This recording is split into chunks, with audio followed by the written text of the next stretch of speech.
بسم الله الرحمن الرحيم.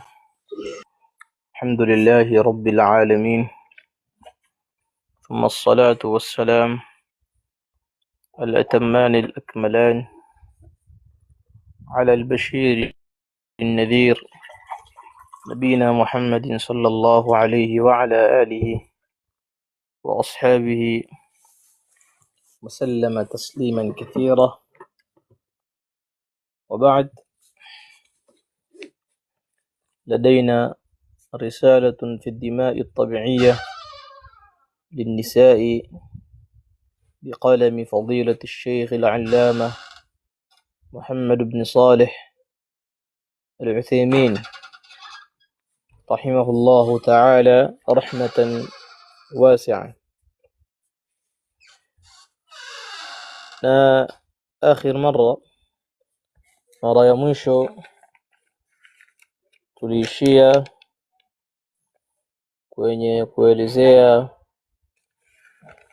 ahkam alhayd,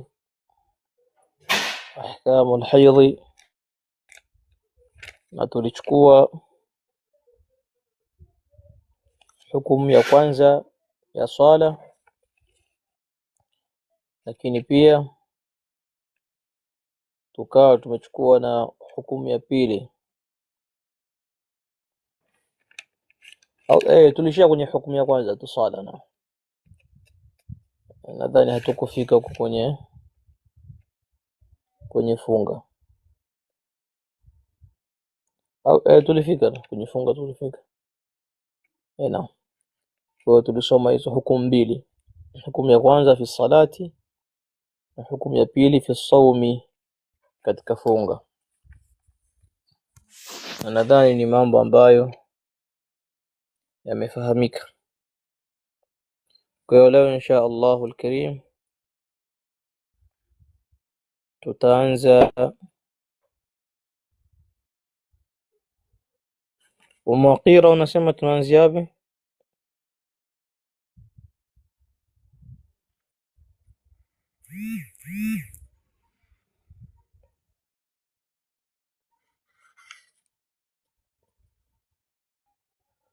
Somo tulisoma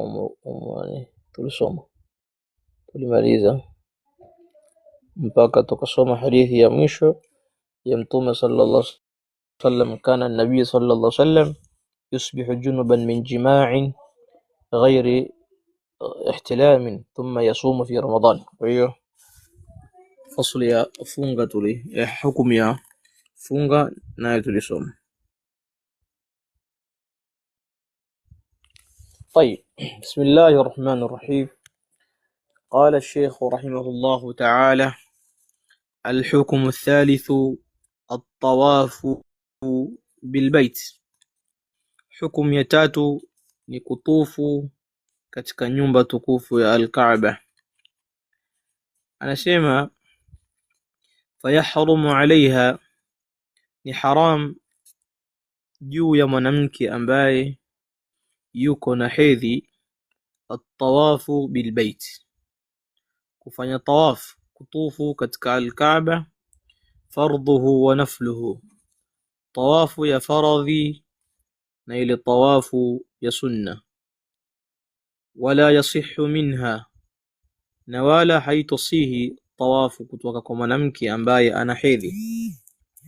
Bimaana hata kama huyo mwanamke ataamua kwamba afanye tawaf akiwa na hiyo hedhi yake, basi ibada yake hiyo tawafu haitosihi muda wa kuwa bado yupo katika hedhi.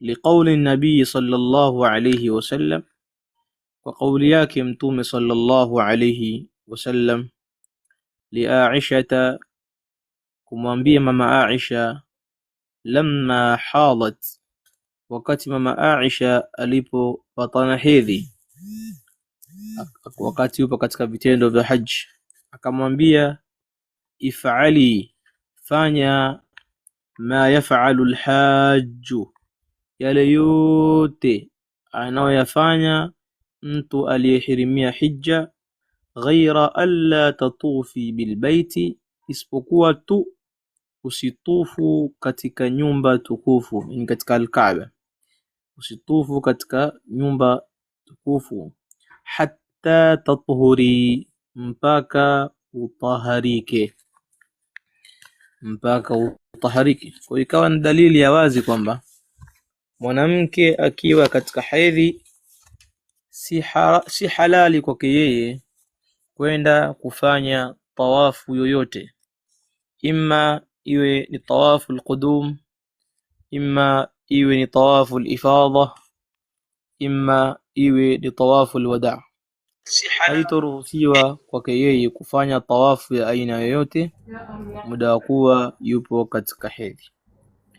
Wa amma baqiyatu al-af'ali, ama baki ya vitendo vingine, kasai baina as-safa wal marwa, kama vile kutembea ili kwenda Safa Marwa, Safa Marwa, Marwa Safa, wal wuqufi bi Arafa, na kusimama katika viwanja vya Arafa, wal mabiti bi Muzdalifa wa Mina, na kulala sehemu ya Muzdalifa na Mina, wa rami al-jimari, na kule kurusha vijiwe kwenye vikuta vile, wa ghairiha, na ibada nyinginezo, min manasiki al-hajji, katika zile ibada za hija, wal umrah, na ibada za umrah, falaysat haraman alaiha, hizo si haramu juu ya huyo mwanamke.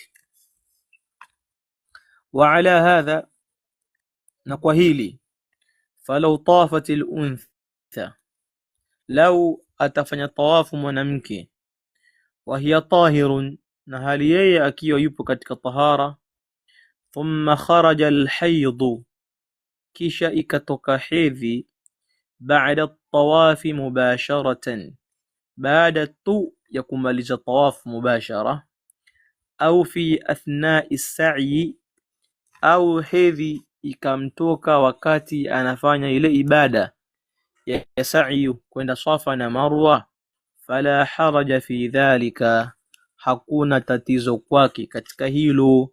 Maana yake tawafu yake itakuwa imeswihi, kwamba wakati anaanza ile tawafu yuko tahara, akafanya ya kwanza, ile sharti ya kwanza, ya pili, ya tatu, ya nne, ya tano, ya sita, ya saba, kashamaliza tu ndio damu zikaanza kutoka. Au akiwa kwenye ibada ya Safa na Marwa pale ndio damu zikaanza kutoka, la haraj alaiha, hakuna baya juu yake. Maana yake tawafu yake aliyoifanya ni tawafu ambayo ni sahihi na ni yenye kukubaliwa. Kwa hiyo jambo la tawafu lijulikane hivyo kwa dada zetu wale ambao Allah subhanahu wa ta'ala atawafikisha kwenda katika huu mlango wa haji, wale ambao Allah atawafikisha kwenda katika mji wa Makka, imma kwa ajili ya hija, imma kwa ajili ya umra, basi wajue kwamba kama watafika kule na wakaingia katika hedhi, basi hawatoruhusiwa kufanya tawaf, bali wataruhusiwa kufanya zile a'malul haji zote isipokuwa tawafu peke yake, labda na kusali katika maqam Ibrahim, kwa sababu tushasoma kwamba haifai kusali kwa mwanamke ambaye yupo katika hedhi.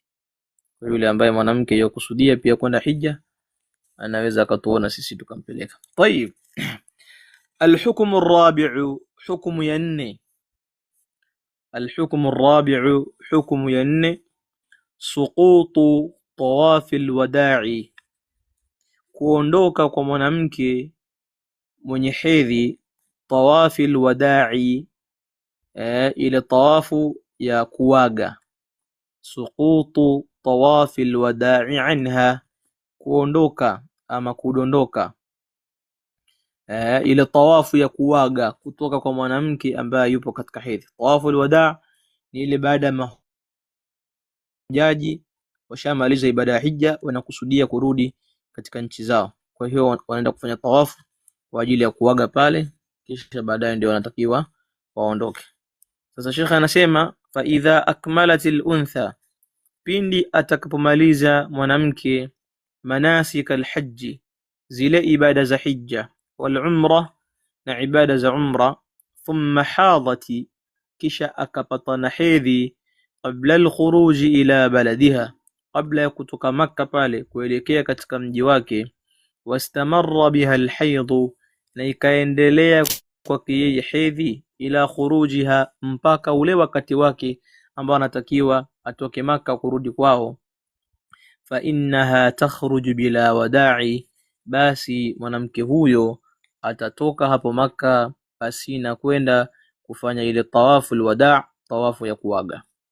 Lihadith ibn Abbas radhiyallahu anhuma, na hili ni kwa hadithi ya Ibn Abbas radhi za Allah zimweye, qala, amesema umira an-nasu, wameamrishwa watu, an yakuna akhiru ahdihim, iwe ile ahadi yao ya mwisho, yani yale maagano yao ya mwisho, bilbaiti, iwe katika nyumba tukufu ya Allah al-Kaaba, illa annahu, isipokuwa mambo yalivyo, khuffifa anil mar'ati al-haidhi, likakhafifishwa hilo, likawepesishwa hilo kwa mwanamke ambaye ana hedhi.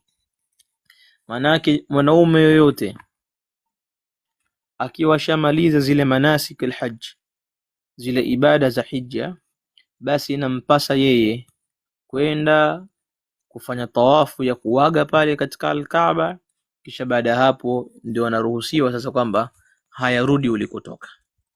Lakini jambo hilo Mtume sallallahu alaihi wasallam akalikhafifisha kwa wanawake ambao wana hedhi, kwamba akiona kwamba hedhi yake inaendelea kutoka na muda wa kurudi kwao umefika, basi ataondoka hata bila kufanya hiyo tawafu alwada.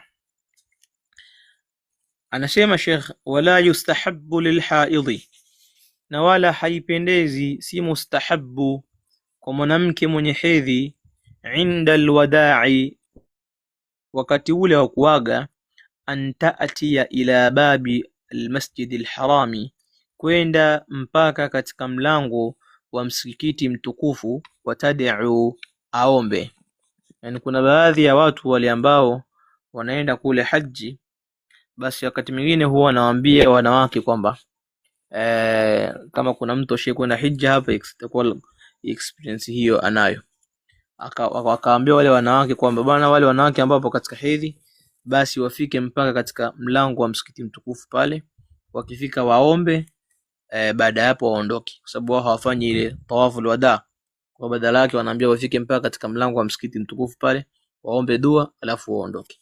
Sasa jambo hilo si sunna, jambo hilo si sunna.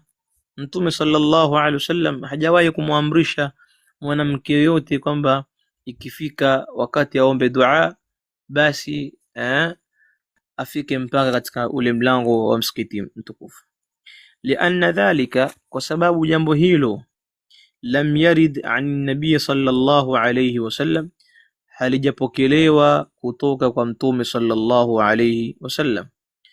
Wal ibadatu mabniyatun ala alwaridi, na ibada zote zimejengewa katika yale yaliyokuja kutoka kwa Mtume sallallahu alayhi wasallam. Balil waridu an nabii sallallahu alayhi wasallam, bali kile kilichopokelewa kutoka kwa Mtume sallallahu alayhi wasallam, yaqtadhi khilafa dhalika, kinaenda kinyume na haya wanaoyasema kwamba mwanamke akiwa katika hedhi na kwa sababu hawezi kwenda katika kufanya ile tawafu alwada, basi badala yake aende mpaka katika mlango wa msikiti mtukufu akaombe dua. Kilichokuja kutoka kwa Mtume sallallahu alaihi wasallam kinahukumia kinyume na jambo hilo. Fa fi qissati Safiyya radhiyallahu anha, katika qissa cha Safiyya radhiyallahu anha, hina hadat, wakati alipopata hedhi, baada tawaf al-ifadha, baada ya tawaf al-ifadha. Tawaf al-ifadha hii ni nguzo katika nguzo za hija. Anna an-nabiy sallallahu alayhi wasallam qala laha, kwamba Mtume sallallahu alayhi wasallam alimwambia, faltanfiri idhan, basi ondoka. Yani kwamba huyo Safia radhiallahu ta'ala anha alifanya zile manasiki al-hajj zote, mpaka ni zile za wajibu, mpaka tawafu al-ifadha ambayo hii ni nguzo katika nguzo za hija pia aliifanya. Kisha baadaye ikawa hajabaki kwake yeye isipokuwa tawafu al-wadaa, akawa amepatwa na hedhi. Basi Mtume sallallahu alaihi wasallam akamwambia faltamfir idhan, ondoka basi. Walam ya'mur bilhudhuri ila babi almasjidi, wala hakumwamrisha kwamba ahudhurie afike mpaka pale kwenye msikiti, kwenye mlango wa msikiti. Walau kana dhalika mashru'a, na kama jambo hilo la kwamba mwanamke akiwa katika hali hiyo basi atakiwa aende mpaka katika mlango wa msikiti aombe, ingekuwa hiyo ni sheria, la bayyanahu sallallahu alayhi wasallam, basi jambo hilo angelibainisha Mtume sallallahu alayhi wasallam. Wa amma tawafu alhajj wal umra, ama ile tawafu ya hija na umra, fala yasqutu anha, haimdondokei. Yani ile tawafu ya ambayo ni nguzo katika umra na katika haji, hiyo haidondoki kwa mwanamke.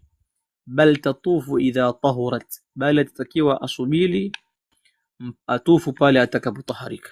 Maana yake atasubilia pale mpaka akitaharika tayari, hapo ndipo atafanya tawafu.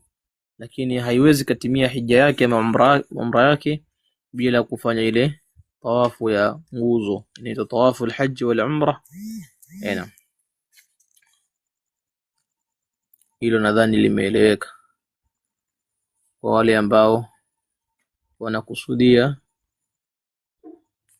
kwenda kuhiji, watakiwa waishi katika mlolongo huo. طيب, anasema Sheikh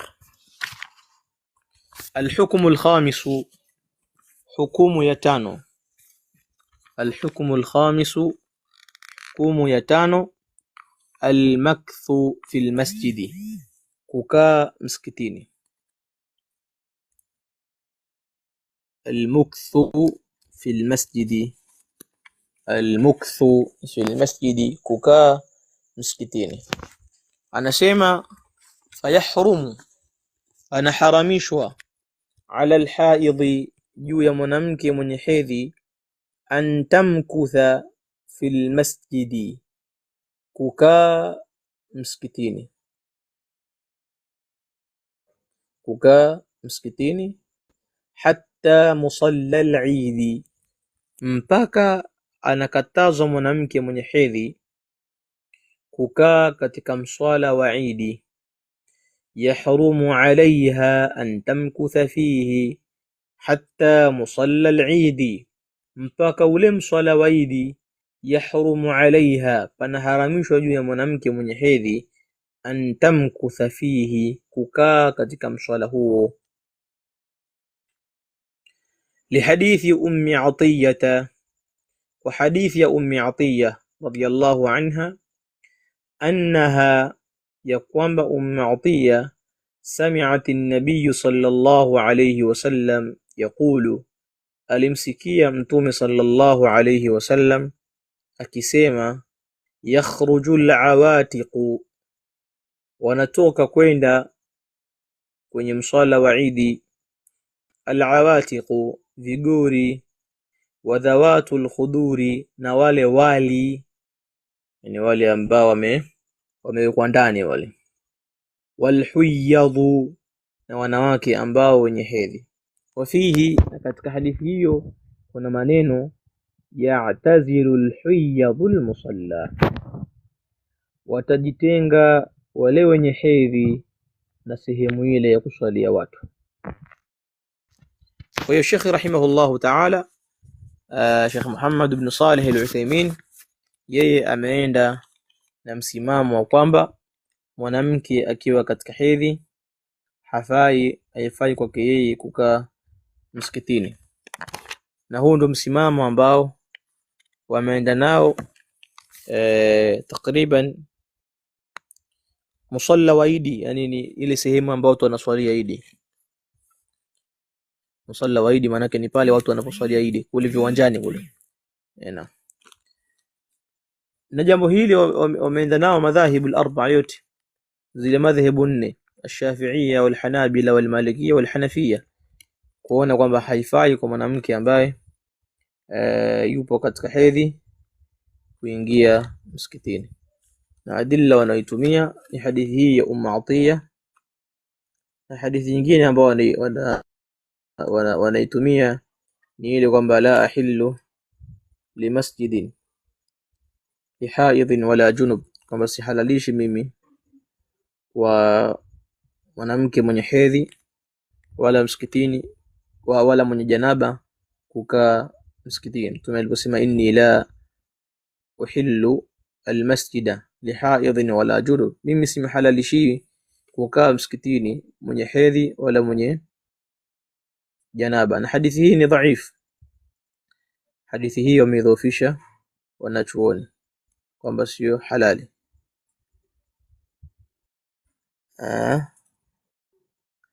Lakini pia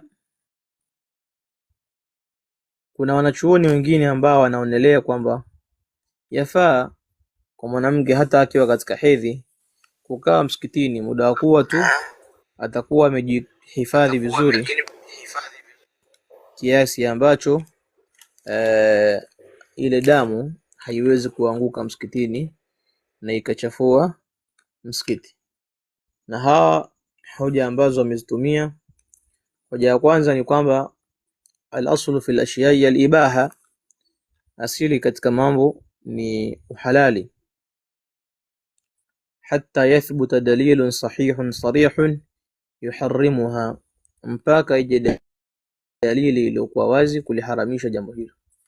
Walaysa hunaka nassun qur'aniyyu au hadith nabawiyyun sahih, na hakuna aya wala hadithi sahihi iliyokuja kulikataza jambo hili, hadithi ambayo ni sarihi kabisa, iko wazi, iliyokuja kukataza jambo hili kwamba mwanamke akiwa katika hedhi hafai kukaa msikitini. Na hoja ya pili wakasema ni dhaafu adillati almani'in, ni ule udhaifu wa dalili wanaoitumia wale wanaozuilia, ambao ni hadithi inni la uhillu almasjid lihaidhin wala junub. Lakini hoja nyingine ambayo pia wanaitumia ni qissatu almar'ati as-sauda, yule alwalida ambaye yeye alikuwa ametengeneza hema lake msikitini na alikuwa akikaa msikitini, yani yeye nyumba yake ilikuwa ni msikiti, alikuwa ametengeneza hema pale ndani ya msikiti akawa anakaa mle ndani. Na hadithi hiyo ni sahihi, na kama inavyojulikana kwamba mwanamke yoyote yule ambaye ni mzima yuwapatwa na hizo hali, kwamba lazima kila mwezi atakuwa anapata ule mshahara wake.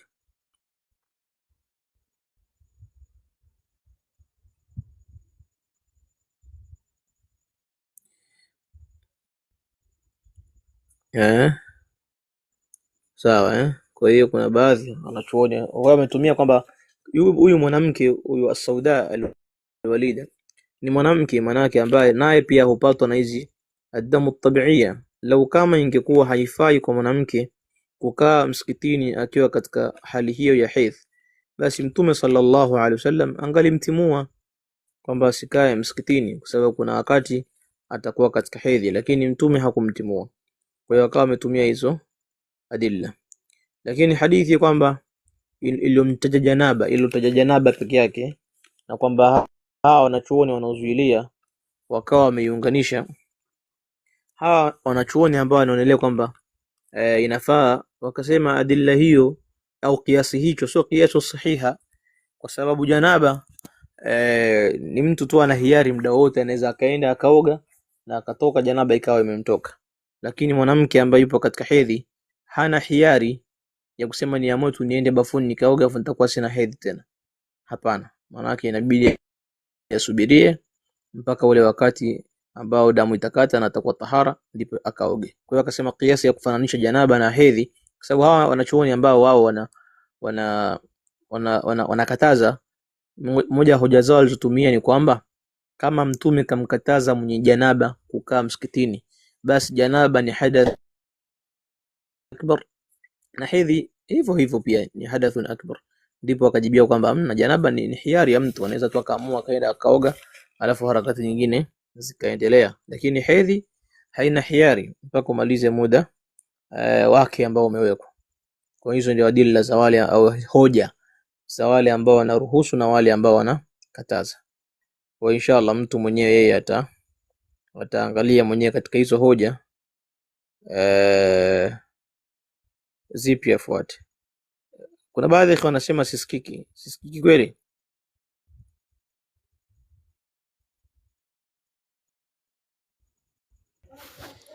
Unasikika mwalimu, unasikika. Maana kuna mashekhe wanasema huko. Tayeb, haya. Kwa nadhani jambo hilo lieleweke hivyo kwamba kuna wanachuoni ambao wanaliruhusu kwa adilla hizo au kwa hoja hizo ambazo amezitoa. Katika hizo ni hadithi ya Sauda, huyo mar'atu Sauda, huyo Alwalida. Naam. Na pia hoja nyingine kwamba hadithi zilizokuja katika kukataza jambo hilo ni hadithi dhaif, lakini kwamba hakuwa dalili ya Qur'ani wala Sunna sahihi iliyokuja kukataza mwanamke akiwa katika hedhi kukaa msikitini. Lakini hawa wanachuoni wakati watambihi kwamba yule mwanamke ambaye atakayekaa msikitini basi achunge asije akachafua msikiti. Lakini nadhani sasa hivi kutokana na hali ilivyo, hizi kuna pedi nzuri za kuhifadhi, nadhani hakuna. Kwa wale ambao msimamo wao itakuwa yafaa, watatumia hizo pedi kwa ajili ya kuzuia kuchafua misikiti. Wallahu ta'ala a'lam. طيب, قال الحكم السادس, حكم ya sita, الجماع. الجماع ni tendo la ndoa. الجماع tendo la ndoa. فيحرم على زوجها, panaharamishwa juu ya mume wa huyo mwanamke ambaye tayari ameingia katika hedhi, an yujami'aha, kumuingilia huyo mwanamke. Wayahrumu alaiha, na ni haramu kwa huyo mwanamke naye tamkinuhu min dhalika, kummakinishia mume wake katika hilo. Ni haramu kwa mwanaume kumuingilia mkewe akiwa katika hedhi, na ni haramu kwa mwanamke naye kumwekea mazingira huyo mume wake ya kuweza kumuingilia akiwa katika hedhi. Kwa hiyo hapo julikana haramu. Kwanza sisi wanaume tujue kwamba wake zetu wakiwa katika hedhi ni haramu kuwaingilia. Kwa hiyo na nyinyi wanawake pia ni haramu kutengenezea mazingira ambayo labda yangeweza kupelekea tukawaingilia mkiwa katika hedhi. Kwa hiyo nitambihi kwa pande zote, pande ya mwanaume na pande ya mwanamke. Liqaulihi ta'ala, wa kauli yake Allah aliyakuwa ametukuka aliposema, wayasalunaka 'anil mahidh. Al-mahidh kuna maana kwamba ni zaman na kuna maana kwamba makani. Kwa hiyo wanaweza kutafsiri kwamba na wanakuuliza kuhusu wakati wa hedhi, au wanakuuliza kuhusu ile sehemu inayotolea hedhi. Yani tawajun tafsiri. Kwa mimi nitachukua hii al-makan. Wayasalunaka 'anil mahidh, wanakuuliza wewe kuhusu ile sehemu inayotolea hedhi. Qul huwa adha, sema sehemu ile ni udhia wakati ule ambao damu inatoka. Ni udhia, uchafu bimaana. Fa'tazilu an-nisaa, basi waipukeni wanawake, fil mahidhi, katika zile sehemu zao za kutolea hedhi. Ukisema ukitumia kwamba al-mahidhu ni zaman, ama kama ni makan, kama utasema ni zaman, maana yake watengeni wanawake katika ule wakati wa hedhi. Wala taqrabuhunna, wala msiwakurubie, maana yake msiwaingilie. Sio kwamba wala taqrabuhunna kwamba usimkumbatie mke wako, maana yake wala taqrabuhunna, maana yake wala msiwaingilie, hatta yathurna, mpaka pale watakapotaharika. Ndio Sheikh akasema, wal muradu bil mahidhi zamanu al haidhi wa makanuhu wa huwa al farju. Makusudio ya al-mahidh maana yake ni ule wakati wa hedhi na ile sehemu inayotolea hedhi ambayo ni tupu ya kike. Waliqauli nabii sallallahu alayhi wasallam, na kwa kauli ya mtume sallallahu alayhi wasallam aliposema, isna'u kulla shay'in, nyinyi wanandoa wake zenu wakiwa katika hedhi, isna'u kulla shay'in, fanyeni kila kitu na wao. illa nikaha, yani aljimaa, isipokuwa tu tendo la ndoa. Kila kitu fanyeni, romansi fanyeni, hamkatazwi. Hizo romansi mruhusiwa, kupiga pambaja mruhusiwa, pigeni pambaja, lakini tu msifanye tendo la ndoa. Walianna almuslimin, na kwamba Waislamu ajma'u, wamekubaliana wote, ala tahrimi wati alhaidhi fi farjiha, kuhusu uharamu wa kumwingilia mwanamke mwenye hedhi katika tupu yake. Lakini pia ni haram hata kumwingilia tupu ya nyuma, kwa sababu kuna baadhi ya jamaa ambao wanaona kwamba kama mkeo akiwa katika hedhi basi yafaa kumwingilia kinyume na maumbile, ambao hii ni aqida ambayo wapo nayo Mashia. Na kuna baadhi ya ndugu zetu ambao si Mashia, lakini kwa sababu sio talib ilm bali awam, ni watu awam, kwa hiyo hawaelewi chochote. Wakiwakuta watu wamevaa kanzu, kofia na vilemba vikubwa, basi wakaona hawa wana ndevu, wanaongea Kiarabu, wakawahesabu kwamba ni mashekhe bila hata kujua mielekeo yao, zile manhaji zao. Hata mtu mmoja nilikaa naye, alikuwa kinyozi saluni, nimeenda kunyoa, tukapata mjadala kidogo.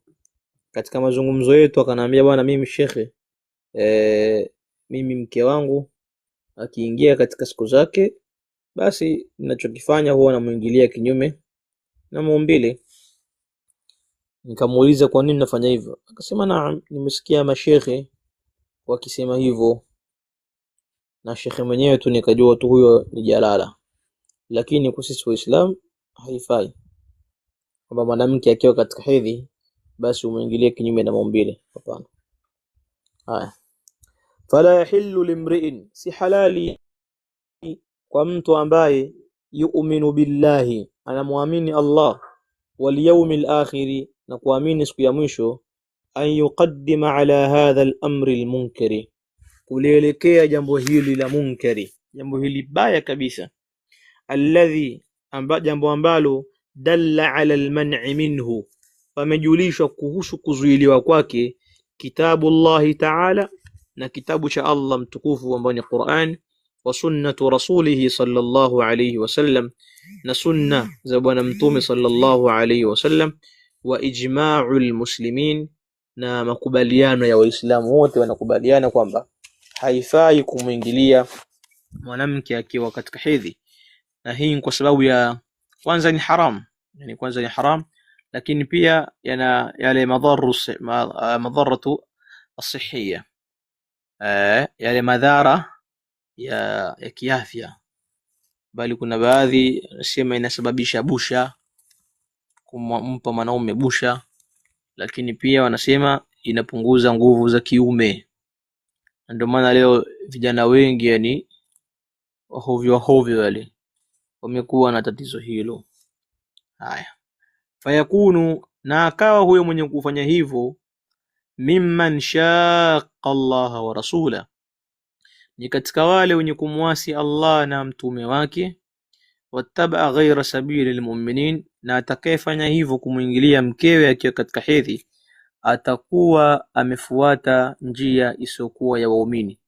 Na akisema waumini anakusudia masahaba ridwanullahi ta'ala alayhim, kwenye kauli ya Allah, waman yushaqiqi ar-rasula min ba'di ma tabayyana lahu al-huda wa yattabi' ghayra sabili al-mu'minina nuwallihi ma tawalla wa nuslihi jahannam wa sa'at masira. Kwa hiyo sabili al-mu'minin ay sabili as-sahaba, masahaba hawakuwa na tabia hizo.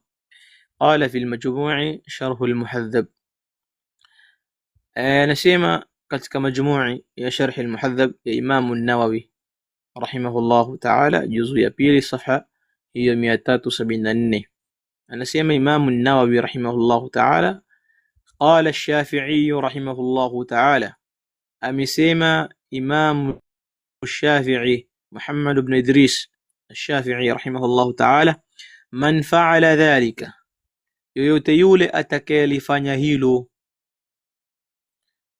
yoyote yule atakayelifanya hilo, yani hilo la kumuingilia mke wake akiwa katika hedhi, faqad ata kabira, basi atakuwa amefanya dhambi kubwa.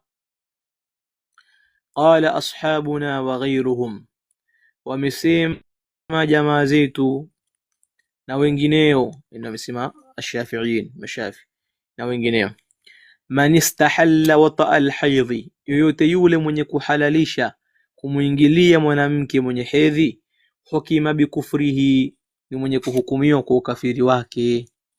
Yani yoyote yule ambaye atakayeruhusu na kuhalalisha kwamba yafaa kumuingilia mwanamke akiwa katika hedhi, basi huyo anahukumiwa kwamba ni kafiri mtu huyo. Intaha kalamu an-Nawawi rahimahullahu ta'ala.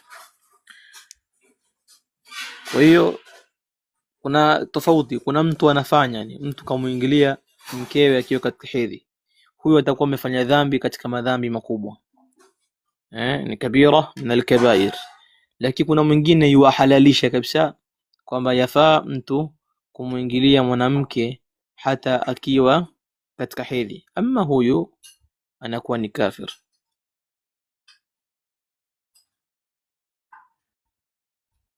طيب waqad ubiha lahu, na kwa hakika pamehalalishwa kwa huyo mtu, walillahi alhamdu, yani kwa huyo mume sasa, hasa wale ambao wana mke mmoja, wale ambao wana mke mmoja ndio huwa wanapitia hizi kashikashi sana. Ndio maana katika jambo tunalohusia maikhwa, barakallahu fihim, wajitahidi waongeze wake. Kuna dada zetu wapo hapa hawajaolewa, wafanyiwe nusra, ongeze mke wa pili wa tatu. Sasa kuna wengine ambao ana mke mmoja, basi ubiha lahu walillahi alhamdu, pamehalalishwa kwake yeye, kwa huyo mwanaume, ma yuksiru bihi shahwatahu, kile ambacho kitampunguzia yeye matamanio yake, kile ambacho kitamvunjia, kuvunja yale matamanio yake ama kuyapunguza. Duna aljimai, kisichokuwa jimai, yani pamehalalishwa kwa mwanaume ambaye yuakaa na mke mmoja huyo kama mama yake mzazi, kile chenye kumvunjia matamanio yake ambacho si jimai, si tendo la ndoa, katakbili, kama vile kubusu, yani ameruhusiwa kumbusu nani? Kumbusu mkewe hata akiwa katika hedhi. Wadhammi, yani aldhammi huwa almubashara. Aldhammi maana yake anakusudia almubasharatu fima duna alfarji, basi wadhammi walmubasharati fima duna alfarji, na kumpiga pambaja, na kumpiga pambaja kwa isiyokuwa tupu. Kumpiga pambaja bwana ni Kiswahili, tena Kiswahili rasmi kabisa. Watu wengi ndio hivyo hawajui nani Kiswahili sana. Kupiga pambaja ni kule kumkumbatia, kwa hiyo dhammi kumkumbatia, walmubashara fima duna alfarj. Kwa hiyo pia unaweza ukaiweka kwamba kumpiga pambaja, lakini pia na kule kufanya romance, kumchezea mkeo. Ukiona matamanio yako yamekuzidi na huwezi, basi unaweza ukamchezea mkeo, mkachezeana mpaka ukamaliza shida zako, lakini tu wakati mnafanya romance zenu zisiende kwenye tupu ya mwanamke, kwa sababu wakati huo Allah ameita ni udhia.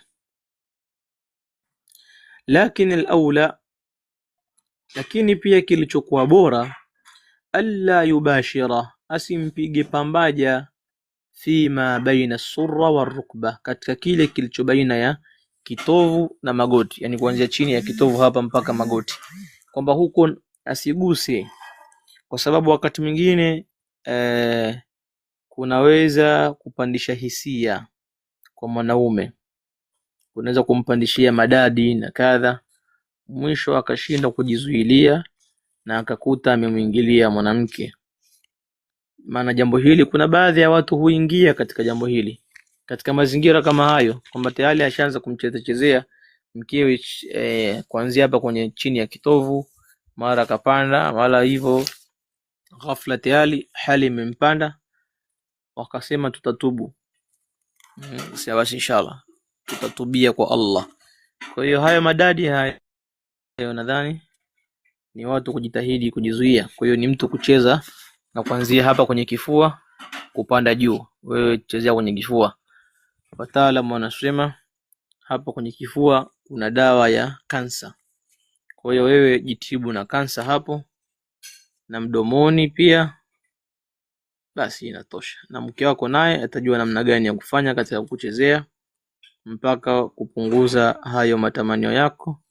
Lakini aula ni wewe kuwa na mke zaidi ya mmoja, kwa sababu kisheria hakuna zamu mchana. Mchana hakuna zamu, usiku tu ndio kuna zamu. Kwa hiyo kama ungekuwa una mke zaidi ya mmoja, maana yake kama yeye hayupo anapita mara moja mchana, unakuwa unamaliza kila kitu. Ukirudi usiku, alhamdulillah, unakuwa hauwezi kuingia katika haramu hii. Tayeb, kwa jambo hilo inshallah nalihamasisha sana jambo la watu kuongeza wake na kutokubaki na mke mmoja, na wala mtu asinulize na wake wangapi. Almuhimu kwamba hata kama wewe haumo, lakini unatakiwa hamasishe wengine. Tayeb, ala alhukmu as-sabi', hukumu ya saba. Nadhani hilo jambo inshallah limefahamika uzuri. Qala alhukmu as-sabi'u, hukumu ya saba, at-talaqu, talaka. At-talaqu, talaka. Anasema yahrumu ala az-zawji, yahrumu ala az-zawji, ni haramu juu ya mume. Yahrumu ala az-zawji, panaharamishwa juu ya mume yule. Talaqul haidhi, kumpa talaka mwanamke mwenye hedhi. Yahrumu, ni haramu, ala az-zawji, juu ya mume. Talaqul haidhi, kumpa talaka mwanamke mwenye hedhi. Hala haidhiha, ule wakati wa hedhi yake, ule wakati wa hedhi yake. Yani wakati mwanamke akiwa katika hedhi, basi si halali kumpa talaka mwanamke huyo.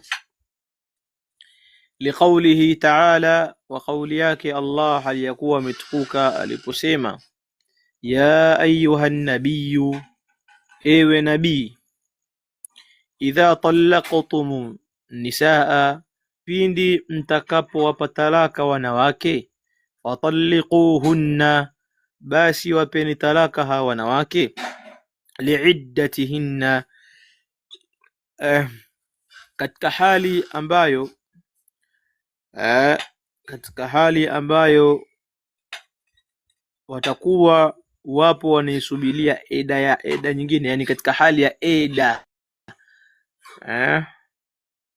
yani katika hali ambayo wataielekea eda yenye kueleweka. Na namna nzuri, maana yake mumpe talaka mwanamke asiwe katika hedhi wala asiwe katika tahara ambayo mumewaingilia. Kwa hiyo awe katika hali ya eda ambayo ukimpa talaka eda yake inaweza ikaeleweka. Makusudio fi halin, katika hali ambayo yastaqbilna, anaelekea, bihi iddatan ma'luma hina at-talaq, katika hali ambayo wataielekea eda. Fi halin yastaqbilna bihi iddata ma'lumatan hina at-talaq, katika hali ambayo wataielekea eda yenye kueleweka wakati huo wa talaka. Wala yakunu dhalika, na hiyo eda ya kueleweka haiwi illa idha talaqaha, isipokuwa pale atakapomtaliki huyo mwanamke, hamilan, katika hali ya kuwa ni mjamzito, au tahiran min ghairi jima'in, au katika hali ya kuwa mwanamke huyo yuko tahara isiyokuwa na kuingiliwa. Yani awe aliingia katika hedhi akataharika, na alipotaharika kabla ya kumuingilia ndio ukampa hiyo talaka. Lakini ukishamuingilia tu haifai kumpa hiyo talaka. Allahul musta'an, kwamba yani wengi katika Waislamu leo jambo hili yani hatulifanyii kazi. Yani tumekuwa umemwingilia mwanamke leo, kesho asubuhi mmevurugana, unaandika talaka. Haya makosa wallahi tunayafanya, lakini wakati mwingine ni kwa sababu labda ya kutokujua, wakati mwingine ni kutokujua. Kwa hiyo tunatoa hapa darsa kwa ajili ya kufundishana na kukumbushana kwamba mwanamke haachwi isipokuwa katika hali mbili peke yake. Mwanamke haachwi isipokuwa katika hali mbili peke yake. Hali ya kwanza akiwa mjamzito, na hali ya pili akiwa katika tahara ambayo hajaingiliwa, yani ashatoka katika hedhi na bado hajaingiliwa ndio ukamwacha. Lakini akiwa katika hedhi haifai kumwacha, na akiwa katika tahara ambayo umemuingilia pia haifai kumwacha huyo mwanamke. Kwa jambo hili inshallah dada zetu mwanza mlijue, sababu nyinyi mara nyingi ndio mnasumbua, nipe talaka yangu, nipe talaka yangu. Mnapiga kelele mpaka wakati mwingine mwanaume anapanda na hasira, anaamua kweli kutoa talaka, kwa sababu mtu anaidai talaka usiku kucha. Wakati mwingine mpaka wengine wanatumia visu kudai talaka, mpaka wengine wanatumia mpaka wengine anatumia maneno makali katika kule kudai talaka. Sasa dada zetu pia mnatakiwa mtusaidie katika hilo, kujitahidi kuzuia hisia zenu. Mjue kabisa kwamba talaka haitolewi tu hivi kama mtu anaenda kununua nyanya na vitunguu sokoni, hapana, bali talaka ina sheria zake. Tayeb. Anasema Sheikh, liannaha, kwa sababu huyo mwanamke idha tuliqati, pindi atakapopewa hiyo talaka, hala alhaidhi, wakati wa hedhi, lam tastaqbil aliddata, hatoielekea hiyo eda, haithu inna alhaidhata allati, kwa kule kuwa hiyo hedhi ambayo tuliqati fiha, aliopewa talaka ndani yake, la tuhsabu min alidda, haihesabiki kama ni katika eda. Kwa hiyo hapo itakuwa eda haieleweki, kwa sababu Allah amesema walmutallaqatu yatarabbasna thalathat quru, walmutallaqatu yatarabbasna bianfusihinna thalathat quru. Sasa kama umempa akiwa na talaka, akiwa na katika hedhi, yani yupo katika hedhi ukampa talaka, maana yake sasa ile hedhi aliyokuepo nayo haihesabiki kama ni eda. Kwa hiyo inabidi sasa aanze kusubiri mpaka ataharike. Akitaharika sasa ndo anaanze tena kuhesabu eda nyingine, maana yake baada hapo itakuwa sio thalathat quru tena. Kwa itakuwa ni eda haieleweki, yani itakuwa ni eda haieleweki. Lakini pia kama wa in tuliqat, na kama ataachwa huyo mwanamke tahiran, hali ya kuwa yuko tahara, baada aljima'i, baada ya kuwa tayari ashakushaingiliwa, lam takun alidda, haitokuwa hiyo eda allati tastaqbiluha, ambayo anaielekea, maaluma, kwamba ni yenye kujulikana, haithu innahu, kwa kule kuwa, la yu'lamu, hapajulikanwi, hal hamalati min hadha aljima'i, kwamba amepata ujauzito kutokana na hilo tendo la ndoa, fata'tadda bilhamli, akahukumiwa kukaa eda ya mwenye ujauzito, au lam tahmil, au hajapata ujauzito, fata'tadda bilhaidhi, akatakiwa akae eda ya mwenye hedhi. Kwa hiyo inakuwa haieleweki, eda yake inakuwa haieleweki. Kwa ile eda ieleweke, ni mwanamke kuachwa akiwa mjamzito, kwa sababu inajulikana kabisa kwamba eda yake mpaka ajifungue, au apewe talaka akiwa katika eda ya tahara ambayo hajaingiliwa, kwamba alikuwa katika hedhi akataharika, yuko msafi, na akawa hajaingiliwa ndo akaachwa. Hapa tunakuwa hatuna mashaka, kwa sababu nyinyi wanawake mnajua kabisa kwamba siku za hatari zinatokana baada ya mtu kutoka katika hedhi. Kwa hiyo hapa katikati hapa manake kuna hatari, mtu anaweza akafanya na ukapatikana ujauzito. kwa italeta kuchanganya. Naam. Kwa hiyo wanaume itakiwa tujue kwamba hali za kumwacha mwanamke ni mbili tu, ima akiwa mjamzito au akiwa katika tahara ambayo hajaingiliwa. Fatalaqul haidhi, talaqa ya mwanamke mwenye hedhi, hala haidhiha, wakati wa hedhi yake, haramun, talaqa hiyo ni haramu, liayati sabiqa, kwa ushahidi wa aya iliyotangulia, ya ayuha an-nabiyyu idha talaqtumun nisaa fatalliquhunna li'iddatihinna.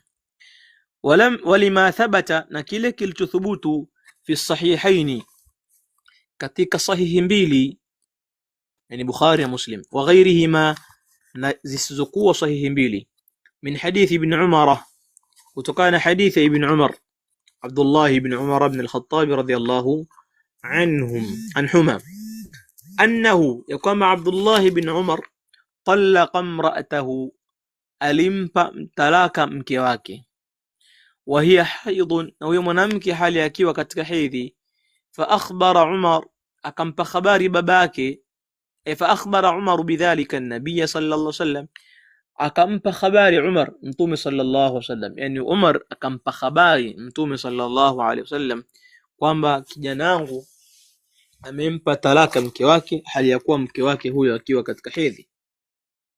Fataghayyadha bihi Rasulullah sallam, akakasirika katika hilo mtume sallallahu alayhi wasallam, waqala, na akasema, murhu, muamrishe huyo, falyuraji'ha, amrejee huyo mke wake, muamrishe, mwambie mwanao kwamba amrejee mke wake, thumma liyamsikha, kisha amzuilie, manake akae naye sasa, hatta tathura, mpaka ataharike, thumma tahidha, kisha taharika akae naye, thumma tahidha, mpaka aingie tena katika hedhi, thumma tathur, kisha ataharike. Sisi tumeelewana? Kwanza amzuilie, amempa talaka akiwa katika hedhi, amrudishe, akimrudisha akae naye mpaka ataharike kutokana na ile hedhi ambayo kampa talaka kwenye hedhi hiyo. Kisha baada ya kitaharika kutoka katika hiyo hedhi ambayo amempata talaka, akae mpaka aingie katika hedhi nyingine, kisha ataharike. Thumma, kisha baada hapo, inshaa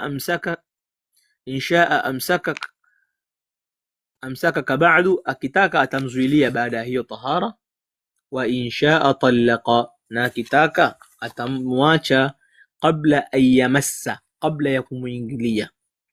Fatilka al-idda, hiyo ndio eda, allati, ambayo, amara Allahu, ameamrisha Allah subhanahu wa ta'ala, an tutallaqa laha an-nisaa'u, kupewa talaka kwa kutumia eda hiyo wanawake, kuachwa kwa mfumo huo wanawake. Ifahamike uzuri kabisa hii. Tayib, kwa hiyo talaqa ar-rajulu imra'atahu, amemwacha mtu mke wake, wa hiya haidun, falau talaqa, lau atampa talaka, ar-rajulu, mwanaume, imra'atahu, mkewe, wa hiya haidun, na huyo mwanamke hali ya kuwa ipo katika hedhi, fahuwa athimun, basi mwanaume huyo ni mwenye kuingia katika makosa, maana yake ni mwenye kupata dhambi. Wa alayhi an yatuba ila Allah ta'ala, na ni juu yake mwanaume huyo kutubia kwa Allah.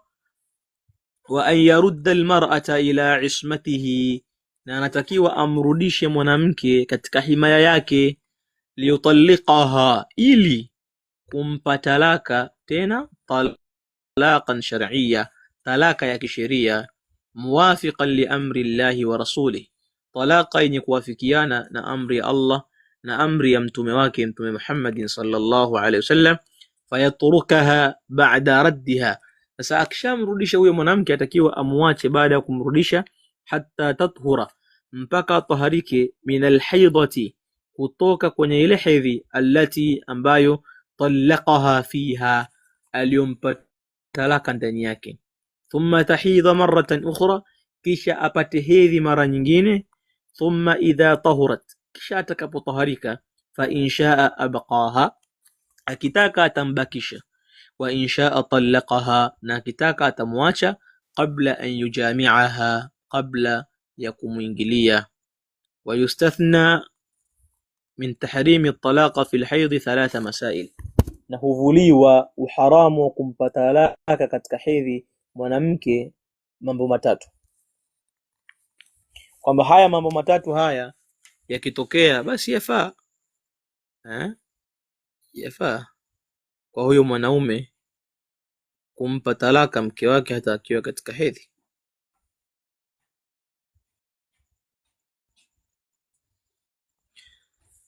Al-awwal, hali ya kwanza, idha kana at-talaqu, ikiwa hiyo talaka qabla an yakhluwa biha, qabla ya kukaa naye faragha, yani bimaana mtu ameenda amefunga ndoa ala sabili mithal, kisha hata kabla ya kukaa faragha na yule mwanamke, au yamassaha, au kabla ya kumuingilia, fala ba'sa, basi hakuna ubaya kwa mwanaume huyo an yutalliqaha, kumpa talaka huyo mwanamke, wa hiya haidun, hali ya kuwa ipo katika hedhi, hakuna shida. Liannahu, kwa sababu la iddata alaiha hina idhin, hakuna eda kwa huyo mwanamke katika wakati huo. Fala yakunu talaquha mukhalifan liqawlihi ta'ala, kwa hiyo haiwi hiyo talaka yake ni yenye kwenda kinyume na kauli yake Allah, fatalliquhunna li'iddatihinna, waacheni hawa wanawake katika ile eda yao yenye kueleweka. Aya, hiyo ni hali ya kwanza. Athani, hali ya pili, idha kana alhaidhu fi hali alhamli, ikiwa hiyo hedhi imetoka katika hali ambayo mwanamke akiwa ni mjamzito. Wasabaqa bayanu sababi dhalik, na tushatangulia kuelezea sababu ya hili katika madarasa yaliyopita huko, sababu ya YouTube mtu alienda kula tayaona. Athalitha, na sababu ya tatu, idha kana talaq, ikiwa hiyo talaka ala iwadhin, ni katika ni kwa badali. Idha kana talaqu ala iwadhin, ni ikiwa hiyo talaka ni kwa badali, yani maanake badali hii tunaita ni al-khulu', mwanamke kujivua. Fa innahu la ba'sa, hapo itakuwa hakuna ubaya, an yutalliqaha, kumpa huyo mwanamke, kumwacha huyo mwanamke, wa hiya haidun, hata akiwa katika hali ya hedhi. Mithlu, mfano, ayakuna baina az-zawjayn niza'un, kukaa kuna baina ya wanandoa wawili migongano, wasuu ishra, na ubaya wa matangamano baina mke na mumewe. Fayakhudhu az-zawju iwadha, akachukua yule mume badali kwa mke wake, liutalliqaha, ili amwache. Yani mfano mwanamke akamwambia mume wake, shika mahari yako, naomba uniache. Muda huu itafaa mwanaume huyo kumwacha huyo mwanamke hata kama akiwa yupo katika hedhi. Ona lihadithi ibn Abbas radhiyallahu anhuma, wa hadithi ya ibn Abbas radhiyallahu anhuma, anna imra'ata, ya kwamba mke wa Thabit ibn Qais ibn Shammas, mke wa sahaba Thabit ibn Qais ibn Shammas, khatibu an-nabi sallallahu alayhi wasallam, huyo ambaye alikuwa na sauti kali sana, yani akiongea unaweza kana anaongea tu kawaida, lakini anaongea kama anakufokea, ambaye iliposhuka aya ya ayyuhalladhina amanu la tarfa'u aswatakum fawqa sawti an-nabi wa la tajharu lahu bilqawli kajahri ba'dikum biba'din an tahbata a'malukum wa antum la tash'urun. Akaona kwamba labda aya hiyo imeteremka kwa ajili yake, akawa amejifungia, alikuwa na sauti kali. Sasa huyu sahaba Thabit ibn Qais ibn Shammas, mke wake jaat ila nabii sallallahu alaihi wasallam, alimuendea mtume sallallahu alaihi wasallam, na katika baadhi ya riwaya zimekuja kwamba ilikuwa swala ya alfajiri, ilikuwa wakati wa swala ya alfajiri. Maana yake inaonekana huyu mwanamke alikuwa akimvizia Mtume sallallahu alayhi wasallam kabisa, kwamba akitoka tu namfuata anaenda kumwambia hili. Faqalat, akamwambia ya Rasulullah, ewe Mtume wa Allah, inni, haki yangu mimi, ma a'tibu alayhi fi khuluqi, mimi kiukweli simlaumu mume wangu, ma a'tibu alayhi, mimi simlaumu mume wangu, fi khuluqin wala dini, katika tabia zake wala dini. Yani sisemi kwamba ana tabia mbaya wala sisemi kwamba hana dini. Sasa Mtume anasema idha ataitukum man tardhauna dinahu wa khuluquhu fazawijuhu, akikujieni yule ambaye mtaridhia dini yake na tabia yake, basi muozesheni. Sasa huyu mke wa Shammas wa Thabit bin Qais ibn Shammas anamwambia Mtume, mimi si mlaumu mume wangu yule kwa tabia madini, tabia nazo nzuri na dini mashallah nayo, lakini mimi akrahu al-kufra fil islami, nachukia mimi kuingia kukufuru tena baada ya kuwa tayari mimi nishaingia katika Uislamu. Na katika baadhi ya riwaya kwamba kuna wakati mimi na hapo kwanza ieleweke kwamba haya maneno yake yanakusudia kwamba yani simpendi tu vile anavyoonekana, yani namuona kama ni mbaya, kimwangalia hivi hanivutii. Yani huyu mwanamke alikusudia hivyo kwamba tabia nzuri, dini anayo, lakini si mzuri, havutii kwake, havutii. Kwa hiyo kila nikimtizama hivi natamani wakati mwingine nimtemee mate, yani baadhi ya riwaya zimekuja hivyo kwamba kuna wakati nikimuona natamani kumtemea mate. Wallahu almusta'an. Sasa mtu anaweza kauliza kwamba lakini sasa kwa nini wakati anajua kumposa kumuona mapenzi yanaisha? Haya, faqala an-nabiy sallallahu alayhi wasallam, akasema Mtume sallallahu alayhi wasallam, aturidina alayhi hadiqatahu, utamrudishia yeye shamba lake? Qalat na'am, yule mwanamke akasema ndio, nitamrudishia shamba lake. Faqala Rasulullah sallallahu alayhi wasallam, Mtume sallallahu alayhi wasallam inaonekana baada ya mwanamke kumletea mashtaka haya alimuita sahaba Thabit bin Qais ibn Shammas.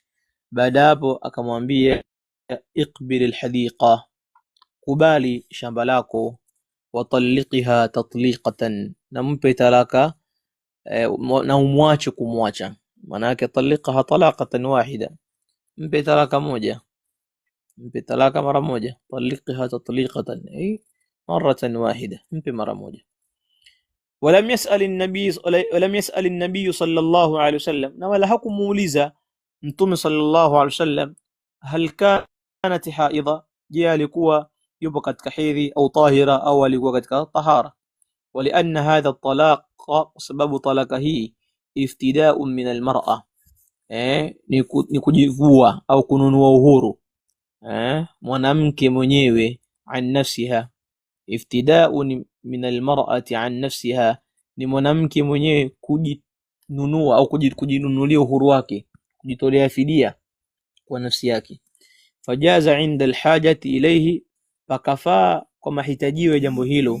Ala ayi halin, ala ayi halin kana, kwa hali yoyote ile itakayokuwa. Nadhani makubaliano ilikuwa ni saa 4:30, kama ndio mwisho wa darasa letu. Kwa inshallah tutakomeka hapa, na Allah akikadiria inshallah sanastamiru, tutaendelea tena katika hissa inayofuata. Wallahu ta'ala a'la wa a'lam. Naam.